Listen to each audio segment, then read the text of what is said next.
So how do we measure this discharge, the amount of water in the stream? Well, basically, you measure the amount of flow at a particular point on a stream. So you have to take a point at which you will have a cross profile. Now, the amount of water flowing in a stream at any particular time and place, as I said, is called the discharge, and it's in cubic meters per second. So that's a volume in time. So it's equal at that cross section to the size of the cross section, so the cross-sectional area, multiplied by the velocity.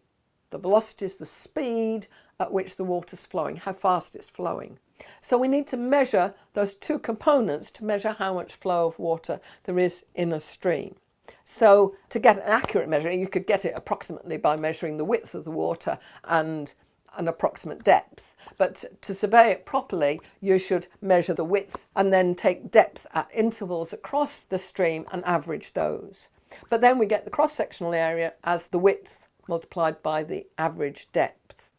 So then we have to measure the velocity, and velocity is measured in units of meters per second.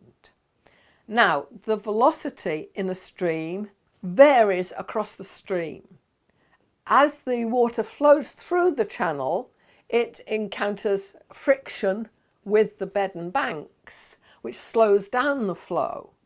So the fastest flow is away from the bed of the stream, near the centre of the stream or in the main current.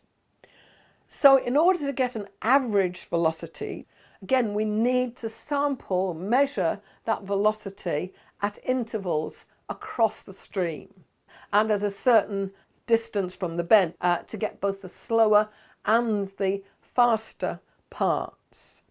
If you have it available, then the professional way of measuring velocity is to use a current meter, which is usually a propeller on a measuring device, measures essentially number of revolutions and converts that to a velocity. So then if we've measured both of those, we can multiply the two together, the cross-sectional area and the mean velocity, to give us our discharge.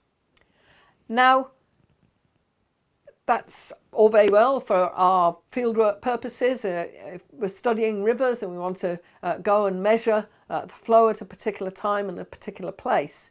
But of course, we need to know the flow in rivers for lots of other purposes. Professionally and for in society, we need to know how much water is flowing in rivers in terms of water resources available, water supply, and of course in terms of floods, flood warnings and so on, and also low flows. And there are also a lot of environmental considerations as well.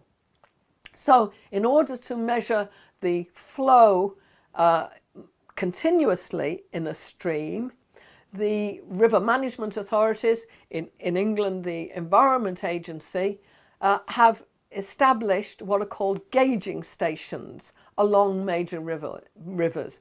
And the discharge is measured along the same principles as I've just described, a cross-sectional area times velocity. So what they've done is to set up a fixed cross-section, usually building a structure.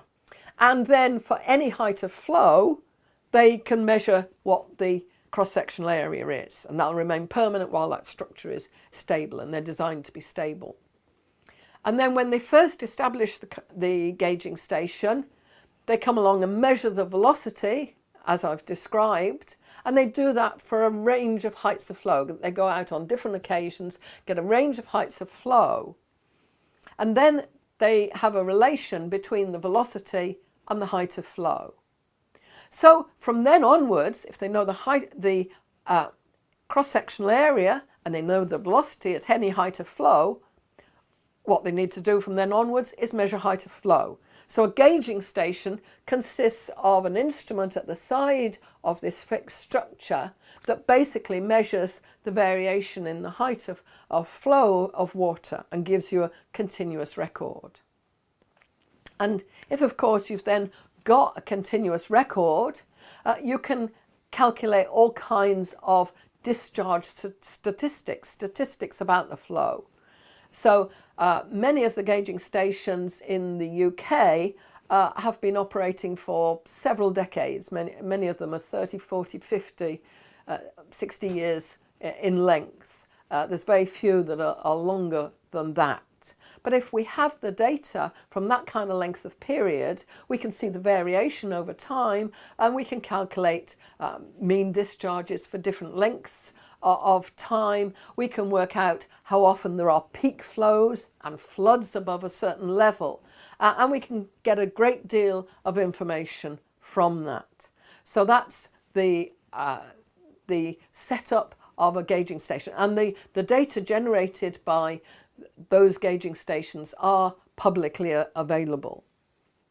And of course, most countries have some gauging stations, have a network, and the river regime, as we call it, the nature of how often you get high flows, whether it's very seasonal, whether you have a very wet period and a dry period and so on, varies from in different climatic settings and in different kinds of environments, mountains compared with lowlands. So we can derive a very great deal from these discharge records.